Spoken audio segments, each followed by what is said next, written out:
வணக்கம். டாக்டர் அம்பேத்கரோட நினைவு நாள் இன்னைக்கு.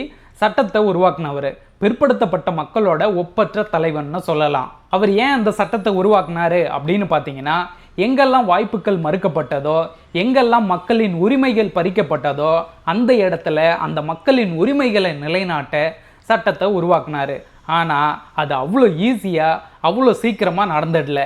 ஸ்கூலுக்கு போனார், மேல் சட்டை இல்லாமல் வரணும்னு சொன்னாங்க, செஞ்சார். அந்த பசங்களோட உட்காரக்கூடாதுன்னு சொன்னாங்க, செஞ்சார்.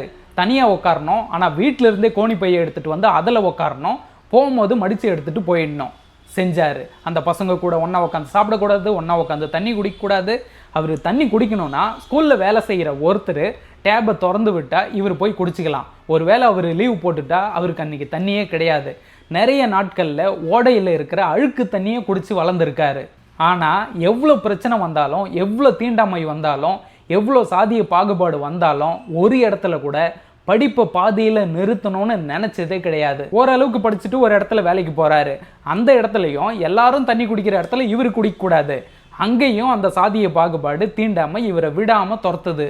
அன்னைக்கு முடிவு பண்ணுறாரு, இந்த படிப்பு இந்த பிரச்சனைகளை எல்லாத்தையும் சரி பண்ணாதுன்னு முடிவு பண்ணி வெறித்தனமாக மேலே மேலே மேலேன்னு எல்லா படிப்பையும் படிக்கிறாரு. பட்டப்படிப்புகளை படித்து வெளிநாட்டுக்கு போய் பல சட்டங்களை தெரிஞ்சுட்டு வந்து இந்திய அரசியலமைப்பு சட்டத்தை உருவாக்குறாரு.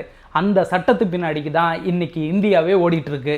இன்னைக்கு அந்த சாதிய பாகுபாடும் தீண்டாமையும் ஓரளவுக்கு கம்மியாக இருக்குன்னா அதுக்கு காரணம் அன்னைக்கு அவர் கஷ்டப்பட்டு மேலே வந்து உருவாக்கினா அந்த சட்டம் தான். இதிலிருந்து நாம் என்ன தெரிஞ்சுக்க போகிறோம் அப்படின்னு பார்த்தீங்கன்னா, சாதி மத அடையாளத்தோட யார் ஒருத்தர் கூடயும் பேசாத பழகாத, சாதி மத அடையாளத்தோட யார் ஒருத்தன் உங்ககிட்ட வந்து பேசினாலும் அவங்கிட்ட இருந்து தள்ளி நில்லு, அவனை தள்ளி வை.